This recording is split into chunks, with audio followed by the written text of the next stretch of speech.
Hello, नमस्ते छात्रों। आज हम जाना पहचाना टॉपिक देखेंगे जिसे आप जानते हैं संज्ञा और उसका भेद।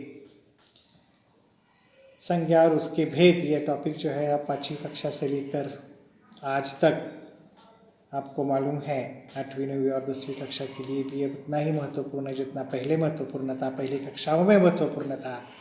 9वीं और 10वीं कक्षा के लिए भ्रष्टाचार के अंतर्गत पहला ही आंकड़ा 1 जो आता है 4 प्रश्न क्रमांक 4 1 निम्नलिखित वाक्य में अधोरेखांकित शब्द का भेद पहचानिए।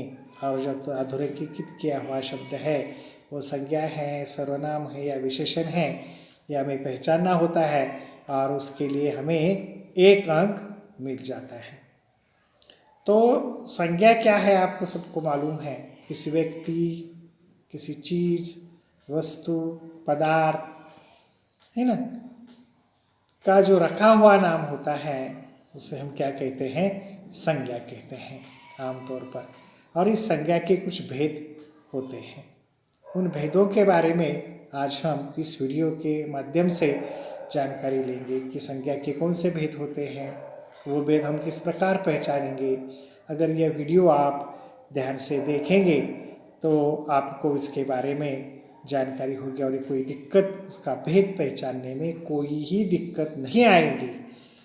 इस प्रकार ये महत्वपूर्ण वीडियो है आज का। सब लोग, सब विद्यार्थी, सब छात्र इसे ध्यानपूर्वक गौर से देखेंगे तो आपको संज्ञा के भेद पहचानने में कोई परेशानी फिर दोबारा नहीं आएगी। ठीक है ना। तो चलते हैं हम संज्ञा के भेदों की तरफ। देखिए छात्रों, मैंने यहाँ दिया है संज्ञा के कुल मिलकर 5 भेद होते हैं। कितने भेद होते हैं? 5।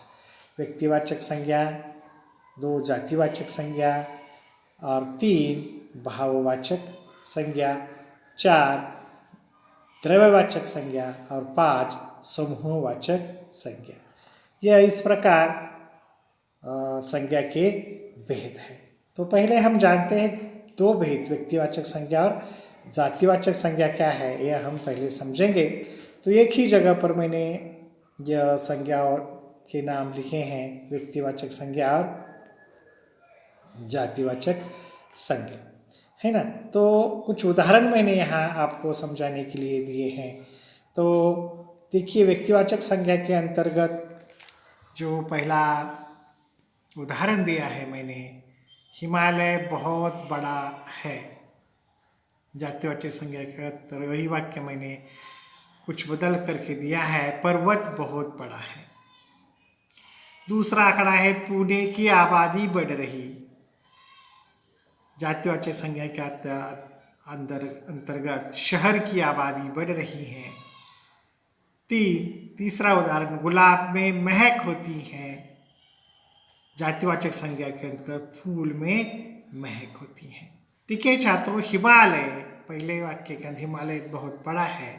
हिमालय यानी किसी विशेष, हिमालय एक पर्वत है, वो एक ही है ना। तो जातिवाचक संज्ञा में पर्वत कोई एक नहीं है। पर्वत बहुत सारे पर्वत हो सकते हैं। हिमालय हो सकता है, कुलसुबाई का हो सकता है, सह्याद्री पर्वत हो सकता है, कोई भी पर्वत हो सकता है। लेकिन जब हम हिमालय का नाम लेते हैं तो हिमालय एक ही पर्वत, एक व्यक्ति विशेष वस्तु का बोध हमें होता है कि वो हिमालय है, एक ही है हिमालय। तो हिमालय के बारे में हम सोचते हैं तो पर्वत कहते हैं, तो कोई भी पर्वत उसमें आ सकता है ना। विंध्य पर्वत आ सकता है, सह्याद्री पर्वत आ सकता है ना, कौन सा ही पर्वत आ सकता है, लेकिन हिमालय ये एक विशेष पर्वत है। उसी तरह पुणे की आबादी बढ़ रही है। यह पुणे एक विशेष वस्तु, एक विशेष शहर का नाम है पुणे। तो जातिवाचक संज्ञा के अंतर्गत क्या आएगा? शहर जब आएगा तो शहर कौन सा है? पुणे होगा, मुंबई होगा, सातारा होगा, पलटन होगा, बीड होगा, कौन सा ही शहर होगा, है ना। तो पुणे कहेंगे तो हम क्या, पुणे एक विशेष शहर का नाम है। और जैसे कि व्यक्तिवाचक संज्ञा के अंतर्गत हमें किसी विशेष वस्तु का बोध होता है और जातिवाचक संज्ञा कहते पूरी जाति का हमें बोध होता है। यह व्यक्तिवाचक संज्ञा और जातिवाचक संज्ञा में क्या है, ये दोनों में फर्क है। जैसे कि गुलाब में महक होती है, उसमें गुलाब जो शब्द है एक विशेष फूल का नाम है गुलाब। और जातिवाचक संज्ञा अंतर्गत वाक्य मैंने लिया है, उसके आगे फूल में महक होती है। तो फूल यानी कौन सा, जाई का होगा, जुई का होगा, पारिजातक का होगा, कोई भी फूल हो सकता है। लेकिन जब हम गुलाब, तो हमें विशेष फूल का हमारे स्मरण हमारे मस्तिष्क में आ जाता है। तो यह व्यक्तिवाचक और जातिवाचक में फर्क है, और यह समझ लेने के लिए मैंने क्या किया है, यहाँ एक साथ यह वाक्य दिए हैं। तो व्यक्तिवाचक संज्ञा के अंतर्गत जो है, जिन संज्ञा से केवल एक व्यक्ति, विशेष प्राणी, विशेष स्थान या किसी विशेष वस्तु का बोध होता है, उसे व्यक्तिवाचक संज्ञा कहते हैं। और जातिवाचक संज्ञा के अंतर्गत जिस संज्ञा से किसी व्यक्ति, प्राणी या स्थान, किसी वस्तु की पूरी जाति का बोध होता है, उसे हम जातिवाचक संज्ञा कहते हैं। यानी आमतौर पर ध्यान रखने की, गौर करने की बात है छात्रों, जातिवाचक संज्ञा में पूरी जाति का बोध होता है, व्यक्तिवाचक संज्ञा में एक पर्टिकुलर उसी वस्तु का, किसी विशेष वस्तु का ही बोध हमें होता है। इस प्रकार यह जातिवाचक संज्ञा और ये जातिवाचक संज्ञा और व्यक्तिवाचक संज्ञा के भेद है। छात्रों, अगला भेद हम देखते हैं भाववाचक संज्ञा। तो भाववाचक संज्ञा के अंतर्गत क्या आएगा, देखिए, जिस संज्ञा से किसी वस्तु या प्राणी के किसी गुण दोष या अवस्था का बोध होता है, उसे हम क्या कहते हैं, भाववाचक संज्ञा कहते हैं। जैसे कुछ उदाहरण दिए छात्रों यहाँ में से, हमें लालच नहीं करना चाहिए, है ना। दूसरा उदाहरण है, मेरा बचपन इसी शहर में बीता। तीसरा उदाहरण है, गांधी जी सत्य और अहिंसा के पुजारी थे। और चौथा उदाहरण है, मानवता धर्म का पालन करो। जो बड़े टाइप में लिखे हुए जो शब्द हैं, लालच, बचपन, सत्य, अहिंसा, मानवता, ये सब संज्ञाएं हैं, है ना। लेकिन ये संज्ञाएं किसी न किसी भाव, गुण या अवस्था का बोध हमें कराती हैं। हम इसे देख नहीं पाते या छू नहीं सकते। इन जो संज्ञा के शब्द होते हैं, इन संज्ञा के शब्दों को हम देख नहीं पाते या उसे छू भी नहीं पाते, इनका केवल अनुभव कर सकते हैं। भाववाचक संज्ञाओं का संबंध हमारे भावों से होता है, इसलिए इसे भाववाचक संज्ञा हम कहते हैं। कुछ भाववाचक संज्ञा यहाँ मैंने दी हुई है, देखिए, भूख। भूख को हम देख पाते हैं या छू सकते हैं क्या, नहीं, लेकिन अनुभव जरूर कर सकते हैं। उसी प्रकार प्यास, थकावट, चोरी, घृणा, क्रोध, सुंदरता आदि जो शब्द है, ये सब शब्द कैसे हैं, भाववाचक संज्ञाएं है। आया समझ में।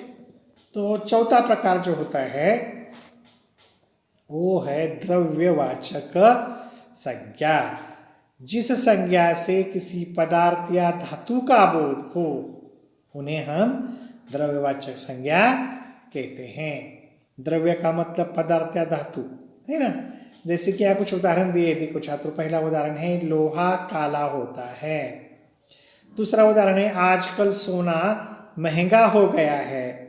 तीसरा उदाहरण है, तुम दूध में पानी अधिक मिलाते हो। चौथा उदाहरण है, बाजार से गेहूं चावल लाओ। यह लोहा, सोना, दूध, पानी, गेहूं, चावल, ये संज्ञाएं जो है या पदार्थ या धातु यानी द्रव्य का हमें बोध कराती है, इसलिए ये संज्ञाएं द्रव्यवाचक संज्ञाएं हैं, है ना। तो कुछ द्रव्य पदार्थ, पानी, तेल, इसे ही द्रव्यवाचक संज्ञा कहते हैं, ऐसे कुछ छात्रों को लगता है, लेकिन ये गलत है।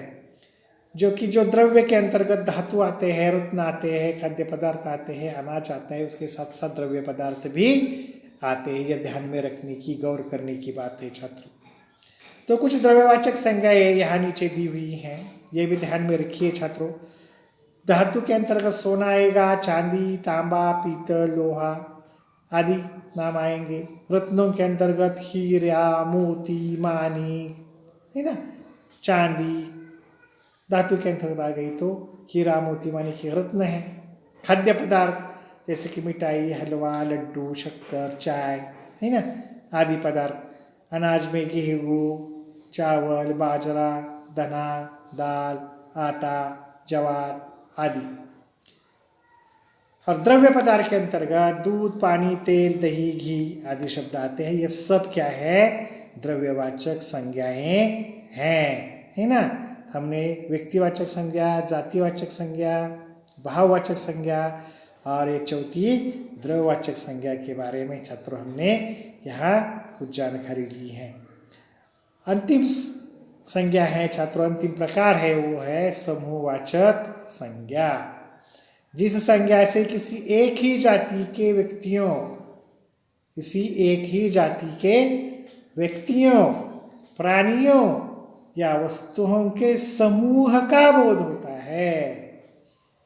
एक ही जाति के व्यक्ति, प्राणी, वस्तु के समूह का बोध होता है, उसे समूहवाचक संज्ञा कहते हैं।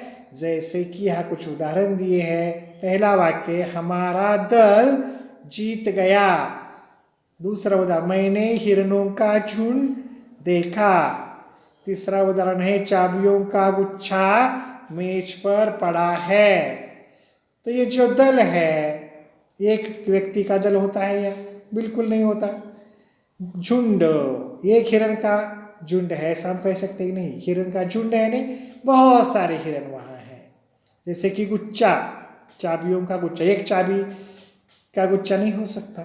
गुच्छा है तो चाबियों का गुच्छा, यहाँ बहुत सारी चाबियाँ हैं, यानी यहाँ समूह का बोध कराती हैं। इसलिए क्या है? समूहवाचक संज्ञाएं हैं।